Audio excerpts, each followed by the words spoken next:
আমাদের ক্লাসের বইতে লেখা হয়েছে বানর থেকে মানুষ তৈরি হয়েছে। সুবহানাল্লাহ না নাউজুবিল্লাহ? বলেন কি? জোরে বলেন নাউজুবিল্লাহ। মানুষ সৃষ্টি হয়েছে আল্লাহ রাব্বুল আলামিনের পক্ষ থেকে আদম আলাইহিস সালামের মাধ্যমে। আল কোরআন বলছে 90% মুসলমানের দেশে ডারউইনের মতবাদকে প্রতিষ্ঠিত করার তুমি সাহস পেলে কোথায় বাংলাদেশে? আমরা সরকারকে বলতে চাই, কিছু নাস্তিক নামধারী সরকারের ভাবমূর্তিকে ক্ষুণ্ণ করার জন্যই তারা এই ডারউইনের মতবাদ মুসলমানের দেশের পাঠ্যপুস্তকে ঢুকিয়েছে। এটাকে বন্ধ করতে হবে। বাংলার তৌহিদি জনতা এটা মেনে নেবে না। আমরা কার মাধ্যমে তৈরি হয়েছি? আদম আলাইহিস সালামের মাধ্যমে। কার মাধ্যমে? কি বানরের মাধ্যমে?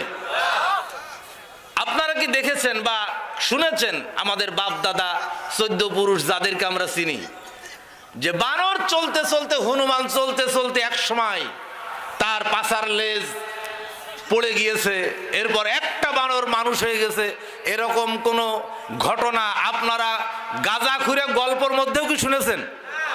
কি বলেন, শুনেছেন? তাহলে ডারউইন মতবাদকে যারা বিশ্বাস করে, কোরআনের পরিভাষায় তারা কি আর মুসলমান থাকতে পারে? জোরে বলেন, মুসলমান থাকতে পারে? কোন মুসলমান এটা বিশ্বাস করতে পারে না। আমরা এসেছি আল্লাহর পক্ষ থেকে আদম আলাইহিস সালামের মাধ্যমে। জোরে বলেন ঠিক না বেঠিক? এজন্য আমাদেরকে এটা মনে রাখতে হবে, এই মুলুকিয়া ক্ষমতা পরিচালিত হতে হবে আল কোরআনের মাধ্যমে। কার মাধ্যমে? জোরে বলেন, কার মাধ্যমে? বিশ্বনবীর সাথে আবু জেহেল, আবু লাহাব, উতবা, সাইবা তাদের দ্বন্দ্ব ছিল এই জায়গায়।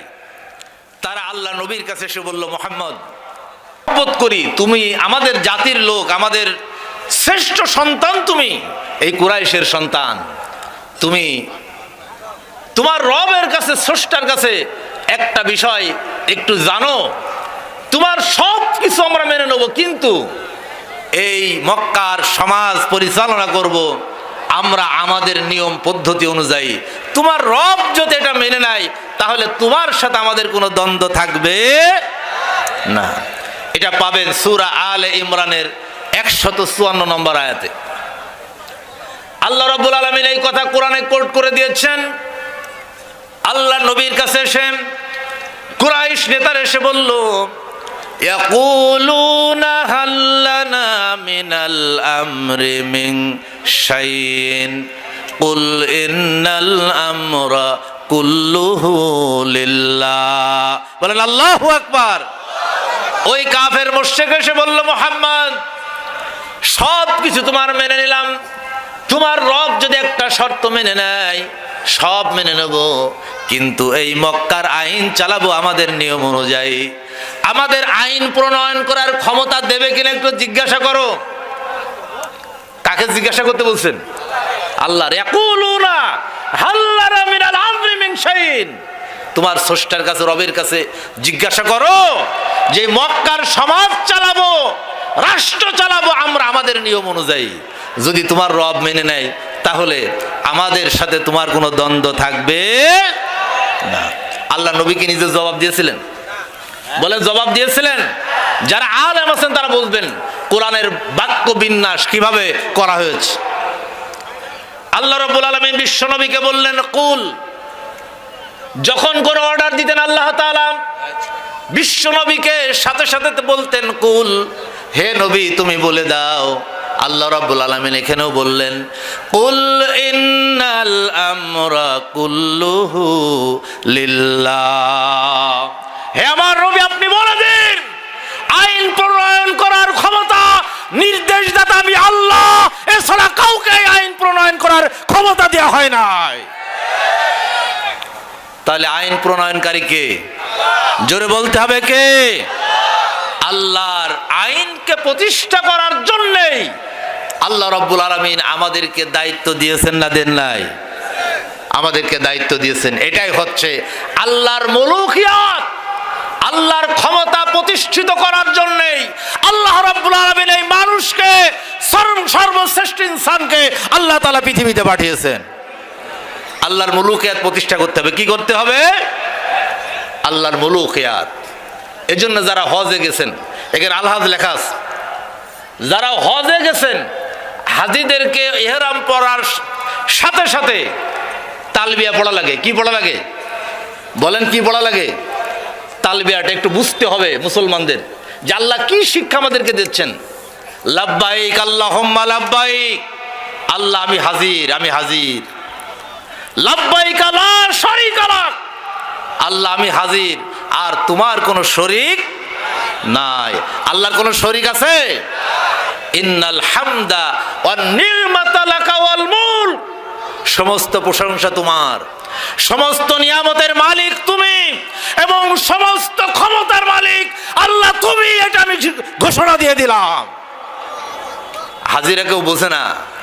এই লাব্বাইক, এই ধ্বনি দিয়ে হাজিরা যে মিনাতে 4 দিন অবস্থান করা লাগে। প্রথমে 1 দিন, আর লাস্টে কয় দিন? 3 দিন। এই ব্যাপারে আল্লাহর কোরআন বলছে তোমাকে 2 দিন কমপক্ষে মিনাতে থাকতেই হবে। 2 দিনের আগে যদি তুমি চলে আসো তাহলে তোমার হজের ওয়াজিব আদায় হবে না, তোমাকে দম দেয়া লাগবে। আর যদি তুমি 3 দিন পূর্ণ করতে পারো তাও তোমার জন্য কোনো গুনাহ নেই। 2 দিনের কমে আসলে তোমার হজ আর আদায় হবে না। এই মিনাতে কেন মানুষ যায়, কেন হাজির অবস্থান করে, মুসলমানদেরকে শিখতে হবে। আল্লাহর ক্ষমতা, আল্লাহর মুলুকিয়াত প্রতিষ্ঠা করার জন্য, ঘোষণা দেওয়ার জন্যই আল্লাহ রাব্বুল আলামিন হাজিদেরকে মিনায় অবস্থান করেন। এইখানে কুরবানির জমিন, হযরতে ইসমাইল আলাইহিস সালামের কুরবানির জমিন হচ্ছে এখানে, ঠিক না বেঠিক?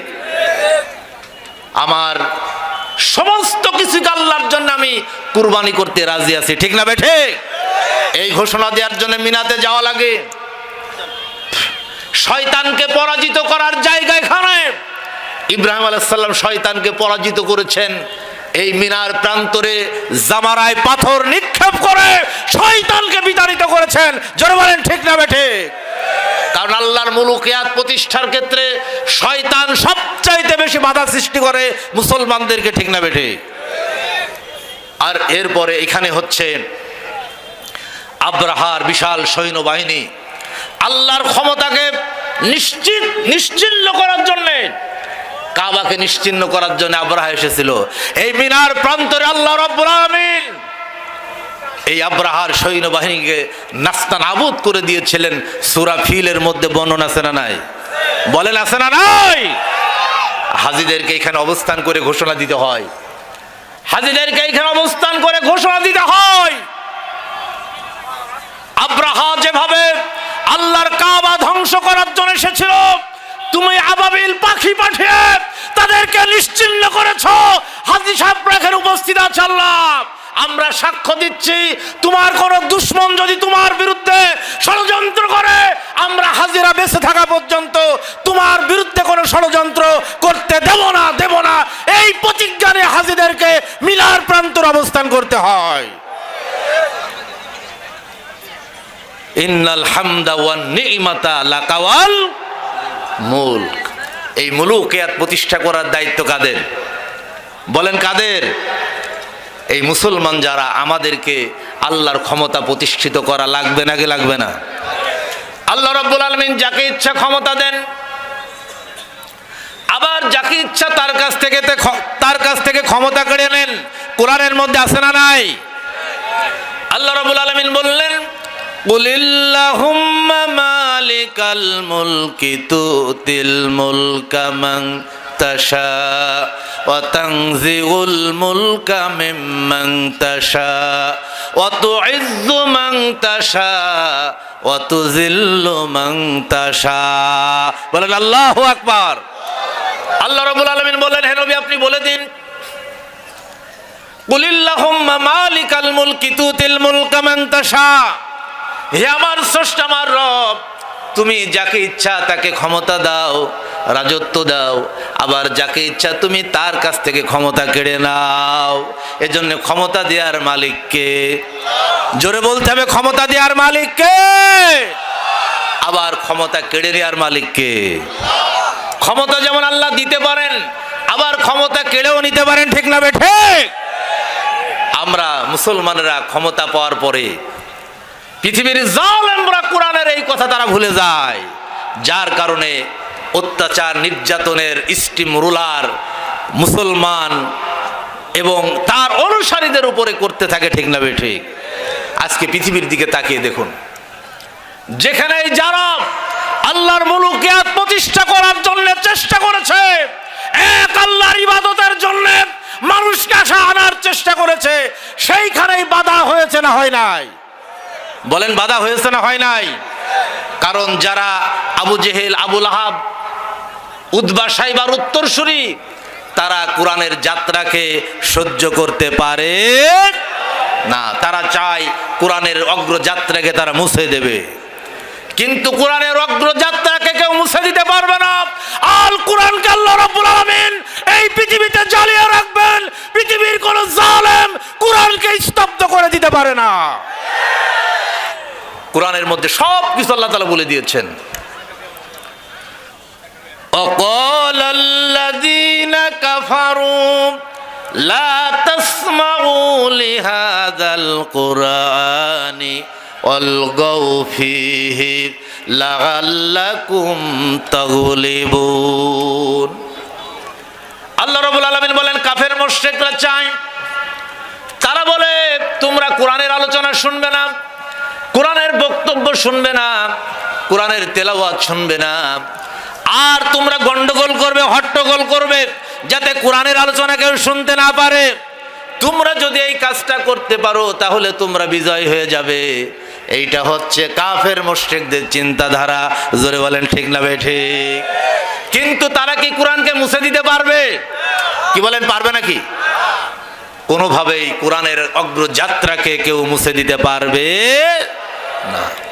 আল্লাহ রাব্বুল আলামিনের জন্য বলেছেন, ইরিদুনা লিউতফিউ নূরাল্লাহি বিআফওয়াহিহিম আল্লাহু মুতিম্মু নূরিহি ওয়ালাউ কারিহাল কাফিরুন। তারা তাদের মুখের ফু দিয়ে আমার কোরআনকে তারা মুছে দিতে চায়, ইসলামকে তারা মুছে দিতে চায়। আল্লাহ রাব্বুল আলামিন বলছেন, আমি আমার নূরকে, কোরআনকে জ্বালিয়ে রাখবো। জোরে বলে, ঠিক না ঠিক? আল্লাহ রাব্বুল আলামিন বলছেন, আমার নূরকে আমি জ্বালিয়ে রাখবো। আমার নূরকে, কোরআনকে কেউ মুছে দিতে পারবে না। কি বলেন, পারবে নাকি? বাংলাদেশ থেকে কোরআন মুছে দেওয়া যাবে? এই জালেমরা এটা বোঝে না। এই নাস্তিকবাদী যারা ইসলামের দুশমন, এটা তারা বোঝে না যে কোরআনকে কখনো মুছে দেওয়া যাবে না। কারণ কোরআন এসেছে কার থেকে? জোরে বলেন, কোরআন এসেছে কার থেকে? যে আল্লাহর কাছ থেকে কোরআন এসেছে, সেই আল্লাহ কখনো পরাজিত হতে জানে? কি বলেন, পরাজিত হতে জানে? মুসলমান শহীদ হতে পারে, জীবন দিতে পারে, কিন্তু মুসলমান কখনো পরাজিত হয় না, সবসময় বিজয়ের আসনে থাকে। আমাদেরকে শিক্ষা নিতে হবে। সম্মানিত হাজিরিন, বদরের প্রান্তরের এই যুদ্ধটা কেন ঘটল? কি কারণে বদরের যুদ্ধ সংগঠিত হলো? কোরআনের দ্বারা প্রতিষ্ঠিত রাষ্ট্র মদিনার রাষ্ট্রকে তারা মুছে দিতে চাইল। মদিনার ইসলামী সরকারকে তারা হটিয়ে দিয়ে মুশরিক নাস্তিকদের চিন্তাকে তারা প্রতিষ্ঠিত করার জন্যই এই বদরে মুসলমানদেরকে শেষ করে দিতে চাইল। কিন্তু বদরের প্রান্তরে আরশে আজিম থেকে আল্লাহ রাব্বুল আলামিন ফেরেশতা পাঠিয়ে মুসলমানদেরকে বিজয় করেছেন না করেন নাই? আল্লাহ নবী মাত্র 313 জন সাহাবী তৈরি করলেন। যখন যুদ্ধের কথা বলছিলেন আল্লাহ নবী, আর মনে মনে চিন্তা করছিলেন আমার সাহাবীরা যুদ্ধটা কিভাবে মেনে নেবে। কারণ মক্কা থেকে যারা আসতেছে আপন আপন লোক, যুদ্ধ করার জন্য আসছে। এই আপন আপন লোকের বিরুদ্ধে যুদ্ধ করা কি সহজ না কঠিন? জোরে বলেন, সহজ না কঠিন? এই জন্য যুদ্ধের কথা বলছিলেন আর একটু মনে মনে ভাবছিলেন, না জানি আমার সাহাবীরা যুদ্ধটা কিভাবে মেনে নেয়। আল্লাহ নবীর মনের অবস্থা বুঝতে পেরেন হযরতে মিকদাদ রাদিয়াল্লাহু তাআলা আনহু বর্ষিয়ান সাহাবী দাঁড়িয়ে গেলেন। ইমাম বুখারী হাদিস বর্ণনা করেছেন, মিকদাদ রাদিয়াল্লাহু তাআলা আনহু বলতেছেন, ইনতাদিবনা ইয়া রাসূলুল্লাহি হাইসু মা তাশা, হে আল্লাহর রাসূল আপনি আমাদেরকে নিয়ে চলুন আল্লাহ যেদিকে নিয়ে যেতে বলেন। ইন্না লা নাকুলু কামা ক্বালা বনু ইসরাঈলা লিমূসা আলাইহিস সালাম, ইযহাব আনতা ওয়া রাব্বুকা ফাকাতিলা ইন্না হাহুনা কায়িদুন। হযরত মিকদাদ বলছি, ইয়া রাসূলুল্লাহ, ইয়া হাবিবাল্লাহ, আপনি পেরেশানি হয়ে গেছেন, না জানি আমরা যুদ্ধ করতে পারবো কিনা আপন আপন লোকের বিরুদ্ধে। আপনি আমাদেরকে নিয়ে চলুন, আল্লাহ যেদিকে নিয়ে যেতে বলে আপনি আমাদেরকে সেদিকে নিয়ে চলুন। আমরা মুসা আলাইহিস সালামের উম্মতের মতো বলবো না, ইয়া রাসূলুল্লাহ তুমি আর তোমার আল্লাহ গিয়ে যুদ্ধ করো গে, আমরা আরাম করে বসে থাকবো। ইয়া রাসূলুল্লাহ, ইয়া হাবিবাল্লাহ, আমরা কখনো এই কথা বলবো না, বরং আমরা বলবো আপনি আমাদেরকে নিয়ে চলুন, আল্লাহ যেদিকে নিয়ে যেতে বলেন আমরা আপনার সাথী হয়ে কাফেরদের বিরুদ্ধে লড়তে থাকবো। মাদামাত আইনুম মিন্না তাতাহারাক, যতক্ষণ আমাদের চোখের একটা পাতাও নড়ে, ইয়া রাসূলুল্লাহ, ইয়া হাবিবাল্লাহ, আপনার সাথী হয়ে কাফেরদের বিরুদ্ধে লড়তে থাকবো। আপনি আমাদেরকে আল্লাহ যেদিকে নিয়ে যেতে বলেন সেদিকে নিয়ে চলুন। আল্লাহর নবী মিকদাদ রাদিয়াল্লাহু তাআলা আনহুর কথা শুনে অত্যন্ত খুশি হয়ে গেলেন। তখন খুশি আল্লাহ নবী বললেন, ও আমার সাহাবীরা, তোমাদের মানসিকতা যখন এমন, আল্লাহর দ্বীনের জন্য যদি তোমরা কষ্ট করতে পারো, তোমরা যদি জীবন দিতে পারো, তাহলে আমার সাথে চলো। কুমু ইলা জান্নাতিন জান্নাতুন আরদুহা কাআরদিস সামাওয়াতি ওয়াল আরদ।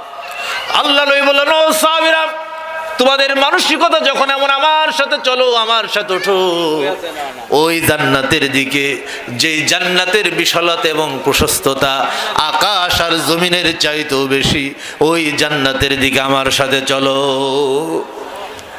এ কথা শুনেন একজন তরুণ সাহাবী, নাম তার উমাইর ইবনে হুমাম, আল্লাহ নবীর কথা শুনছিলেন আর বলছিলেন, ইয়া রাসূলুল্লাহ, ইয়া হাবিবাল্লাহ, আপনি যে এই কথা বললেন, আল্লাহর দ্বীনের জন্য যদি আমি শহীদ হয়ে যাই, আমি আমার জান দিই, মাল দিই, আমি যদি শহীদ হয়ে যাই, আমি কেমন বেহেশত পাবো, যেই বেহেশত আকাশ আর জমিনের চাইতেও বড়, এরকম বেহেশত কি পাবো?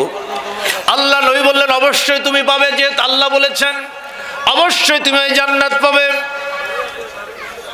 আল্লাহ নবীর সাহাবী উমাইর বিন হুমাম এই কথা শোনার পরে তিনি হাতের খুরমাগুলি ফেলে দিলেন আর বললেন, ইয়া রাসূলুল্লাহ, ইয়া হাবিবাল্লাহ, আমি যদি হাতের সবগুলি খুরমা খেতে যাই তাহলে তো অনেক দেরি হয়ে যাবে, আল্লাহর জান্নাতে যেতে আমার দেরি হয়ে যাবে।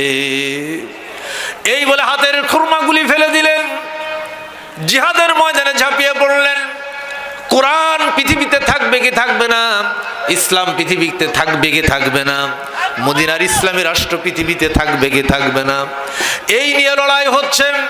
আল্লাহর নবীর সাহাবী উমাইর বিন হুমাম যুদ্ধ করতে করতে কাফেরদের বিরুদ্ধে উমাইর বিন হুমাম শাহাদতের পেয়ালা পান করলেন, শহীদ হয়ে গেলেন। তার যখন লাশকে একত্রিত করা হলো, জানাজা দেয়া হলো, ওই সময় একজন সাহাবী বলছেন, ইয়া রাসূলুল্লাহ, ইয়া হাবিবাল্লাহ, এই সেই উমাইর, আপনি যখন জান্নাতের কথা বলছিলেন, বেহেশতের কথা বলছিলেন, হাতে ছিল খুরমা, খুরমাগুলি খাওয়ার সময় পায় না, ইয়া রাসূলুল্লাহ, ইয়া হাবিবাল্লাহ, এই সেই উমাইর। আল্লাহর নবী উমাইরের শরীরের দিকে আঙ্গুল ইশারা করে বললেন, ও যুবক, আল্লাহর জান্নাতের জন্য তুমি যে খুরমা খাওয়ার সময় পাও নাই, শাহাদতের পেয়ালা পান করেছো, আমি নবী সাক্ষী দিচ্ছি অবশ্যই আল্লাহ রাব্বুল আলামিন তোমাকে ওই নিয়ামতের জান্নাত দিয়ে দেবে। সুতরাং ভাইরা আমার, বন্ধুরা আমার, যদি আল্লাহর দিকে আমরা রুজু হতে চাই, আল্লাহর দ্বীনের দিকে রুজু হতে চাই, আল্লাহর মুলুকিয়াতকে প্রতিষ্ঠা করার জন্য যদি আমরা চেষ্টা করতে চাই, তাহলে আল্লাহর নবীর ওই সাহাবীদের মতো আমাদের জীবনের ত্যাগ কুরবানি দরকার আছে না না? কি বলেন, দরকার আছে না নাই? আল্লাহ তাআলা এমনি এমনি জান্নাত আমাদেরকে দেবেন না। এমনি এমনি জান্নাত দেবেন আল্লাহ? কখনোই আল্লাহ তাআলা এমনি এমনি কোন মুসলমানকে জান্নাত দেবেন না। সূরা বাকারার 214 নম্বর আয়াত আল্লাহ তাআলা বলছেন, আম হাসিবতুম আন তাদখুলুল জান্নাতা ওয়ালাম্মা ইয়াতিকুম মাসালুল লাযিনা খালাউ মিন ক্বাবলিকুম মাসাতহুমুল বাসাউ ওয়াদ-দাররাউ ওয়াজুলজিলু হাত্তা ইয়াকুলার রাসূলু ওয়াল্লাযীনা আমানু মাআহু মাতা নাসরুল্লাহ আলা ইন্না নাসরুল্লাহি করিব। বলেন আল্লাহু আকবার। আমার আল্লাহ তাআলা বলছেন, ও দুনিয়ার মুমিনেরা, জেনে নাও, শুনে নাও, আম হাসিবতুম আন তাদখুলুল জান্নাতা, তোমরা কি মনে করে নিয়েছো এমনিতেই আল্লাহর জান্নাতে চলে যাবে? কিন্তু এখনো তো তোমাদের পরীক্ষা করা হয় নাই, যা তোমাদের পূর্ববর্তীদের উপরে পরীক্ষা করা হয়েছিল। আমাদের পূর্ববর্তী নবী রাসূলদের উপরে পরীক্ষা হয়েছে না হয় নাই? হযরত ইব্রাহিম আলাইহিস সালামের উপরে পরীক্ষা করা হয়েছে, হযরত মূসা আলাইহিস সালামের উপরে পরীক্ষা করা হয়েছে, ঠিক না বেঠিক? এমনি ভাবে সমস্ত নবীদের উপরে আল্লাহ তাআলা ঈমানের পরীক্ষা নিয়েছেন। আমাদেরকেও আল্লাহ তাআলা বলছেন, তোমাদেরকেও ঈমানের পরীক্ষা আমি নেব। যখন বিপদ আসে, মুসিবত আসে, তোমাদের ঈমান আল্লাহর উপরে থাকে না অন্যর উপরে চলে যায়, আমি আল্লাহ রাব্বুল আলামিন পরীক্ষা করব। জোরে বলেন ঠিক না বেঠিক? এজন্য আল্লাহ তাআলা বলছেন, তোমাদের পূর্ববর্তীদের উপরে যখন পরীক্ষা হয়েছিল, ওই পরীক্ষায় অতিষ্ঠ হয়ে, নির্যাতন অতিষ্ঠ হয়ে সেই জামানার পয়গম্বর এবং তার উপরে যারা ঈমান এনেছিল তারা বলেছিল, মাতা নাসরুল্লাহ, আল্লাহর সাহায্য আর কত দূর, কখন আসবে আল্লাহর সাহায্য? আল্লাহ তাআলা বলে দিলেন, আলা ইন্না নাসরাল্লাহি করিব। জেনে রাখো, শুনে রাখো, তোমরা যদি সবর অবলম্বন করতে পারো, আল্লাহর জমিনে আল্লাহর উপরে ভরসা করে, আল কোরআনকে বুকে ধারণ করে শক্তভাবে দাঁড়িয়ে থাকতে পারো, আমি আল্লাহর সাহায্য আসবেই, আসবেই। জোরে বলেন ঠিক না বেঠিক? কোরআনুল কারিমে আল্লাহ তাআলার জন্য বলেছেন, ইন্নাল্লাযীনা ক্বালু রাব্বুনাল্লাহু সুম্মা ইসতাকামু তাতানাজ্জালু আলাইহিমুল মালায়েকা। যারা বলবে আল্লাহ হচ্ছে আমাদের রব। আমাদের রব কে? জোরে বলতে, আমাদের রব কে? সুম্মা ইসতাকামু, এবং এর উপরে প্রতিষ্ঠিত থাকবে। দুনিয়ার আর কাউকে রব হিসেবে মানবে না, একমাত্র আল্লাহকেই তাদের রব হিসেবে মানবে এবং এর উপরে প্রতিষ্ঠিত থাকবে। আল্লাহ তাআলার কোরআন বলছে, তাতানাজ্জালু আলাইহিমুল মালায়েকা, আমি তাদের উপরে আসমান থেকে ফেরেশতা নাজিল করব। ফেরেশতা নাজিল করবেন কে? আল্লাহ তাখাফু ওয়ালা তাহজানু। আর ফেরেশতারা বলবে, তোমাদের কোনো ভয় নাই, তোমাদের কোনো চিন্তা নাই। যদি তোমাদেরকে শহীদ করে দেওয়া হয়, এরপরও তোমাদের ভয় নাই, মৃত্যুর সাথে সাথে তোমাদের জন্য জান্নাত অপেক্ষা করছে। আর যদি তোমাদের উপরে জুলুম, অত্যাচার, নির্যাতন করা হয়, জেলখানার মধ্যে প্রবেশ করানো হয়, এরপরও তোমাদের ভয় নয়। জোরে বলেন ঠিক না বেঠিক? এজন্য কোরআনের কর্মীরা, আল কোরআনের কর্মীরা কখন আল্লাহ ছাড়া আর কাউকে ভয় করে না, করতে পারে না। সেই আল্লাহকে ভয় করতে রাজি আছে আমরা সবাই? কি বলেন? সেই আল্লাহকে ভয় করতে রাজি আছে। আল্লাহ তাআলা এরপরে বললেন, আমি আমার স্লিপ চলে এসেছে, আলোচনা শেষ করতে হবে, কি হুজুর কে আসছেন? চলে আসবেন। জি সম্মানিত ভাইরা, সর্বশেষ আমি যে কথাটি বলবো, আল্লাযী খলাকাল মাউতা ওয়াল হায়াতা লিয়াবলুয়াকুম আইয়ুকুম আহসানু আমালা। আল্লাহ তাআলা বললেন, যিনি তোমাদের জীবন সৃষ্টি করার আগে মউত তৈরি করেছেন, অর্থাৎ আমরা সবাই ছিলাম মৃত। কি ছিলাম? আল্লাহকে মউতকে তৈরি করেছেন, এরপরে জীবন তৈরি করেছেন, যাতে করে তোমাদেরকে পরীক্ষা করা যায়। লিয়াবলুয়াকুম আইয়ুকুম আহসানু আমালা, তোমাদের মধ্যে কে ভালো আমল করো, কত ভালো আমল করো। আমলের জন্য বেশি দরকার না ভালো দরকার? জোরে বলেন, বেশি দরকার না ভালো দরকার? ভালো আমল করতে হবে। বেশি আমল দিয়ে জান্নাতে যাওয়া যাবে না, সর্বশ্রেষ্ঠ ভালো আমল দিয়ে আল্লাহর জান্নাতে যেতে হবে। ঠিক না বেঠিক? আল্লাহ রাব্বুল আলামিন আমাদেরকে তৌফিক দান করুন। এই আয়াত থেকে আমি যেটা বুঝাতে চেয়েছি, আমাদের রব হচ্ছেন আল্লাহ। আমাদের রব কে? এবং সেই আল্লাহর কাছে আমাদেরকে ফিরে যেতে হবে, এবং আল্লাহর ক্ষমতাকে প্রতিষ্ঠিত করার জন্যে আমাদেরকে চেষ্টা করতে হবে। কারণ সমস্ত মানুষ এক আল্লাহকে সিজদা দেবে, এক আল্লাহর কাছে মাথা নত করবে। আল্লাহ ছাড়া মানুষ আর কারোর কাছে মাথা নত করবে না। ঠিক না বেঠে? আল্লাহর এই মুলুকিয়াত প্রতিষ্ঠা করার জন্যেই আল্লাহ তাআলা আমাদেরকে দায়িত্ব দিয়েছেন। মুমিন হিসেবে, মুসলিম হিসেবে যার যতটুকুন ক্ষমতা আছে, যার যতটুকুন কর্তৃত্ব আছে, ততটুকুনের আলোকে আল্লাহর এই মুলুকিয়াত ক্ষমতা প্রতিষ্ঠিত করার জন্যে আমাদেরকে চেষ্টা করা লাগবে নাকি লাগবে না? জোরে বলেন, চেষ্টা করা লাগবে নাকি লাগবে না? আমাদের ভাই ঢাকা থেকে এসেছেন, প্রধান অতিথি। তার যতটুকু ক্ষমতা আছেন, সেই ক্ষমতার আলোকে আল্লাহর বন্দেগী করার জন্য মানুষকে আল্লাহর দিকে আনার চেষ্টা করার দরকার আছে না নাই? কি বলেন, দরকার আছে না নাই? আমাদের ভার দরকার আছে না নাই? আল্লাহ প্রত্যেকটা মানুষকেই তৈরি করেছেন, এক আল্লাহর কাছে মাথা নত করো, আর জাতিকে আল্লাহর কাছে মাথা নত করানো শিখাও। আমরা পারবো ইনশাল্লাহ? হ্যাঁ, ও চেয়ারম্যান ভাই, যাক আলহামদুলিল্লাহ, মুবারক। যে আমাদের সম্মানিত চেয়ারম্যান, আজকের মাহফিলের সভাপতি, তাদের দায়িত্ব আবার একটু বেশি। ঠিক না বেঠিক?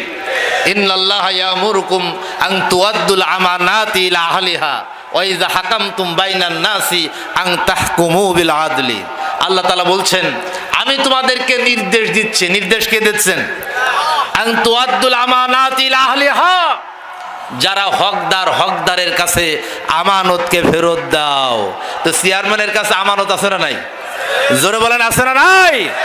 আমার আপনার চাইতে চেয়ারম্যানের দায়িত্ব আরো বেশি। চেয়ারম্যানের আসনে থেকে তিনি যেন এই দায়িত্ব যথাযথভাবে পালন করেন, আল্লাহর গোলামের দিকে আনার জন্য চেষ্টা করেন। আমরা সবাই দোয়া করবো, সব বলুন আমিন। আল্লাহ চেয়ারম্যান মহোদয়কে কবুল করুন, তার পরিবারকে কবুল করুন, ইউনিয়নকে কবুল করুন। এই ইউনিয়নের মানুষ যাতে আল্লাহর গোলামিতে ফিরে আসে, আল্লাহর মুলুকিয়াতে ফিরে আসে, আমরা সেই দোয়া করে, আপনাদের সকলের জন্য প্রাণ ভরে দোয়া করে আমি নিজের দোয়া চেয়ে আজকের আলোচনা শেষ করছি। ওমা আলাইনা ইল্লাল বালাগ। আসসালামু আলাইকুম ওয়া রাহমাতুল্লাহি ওয়া বারাকাতুহু। আলহামদুলিল্লাহ।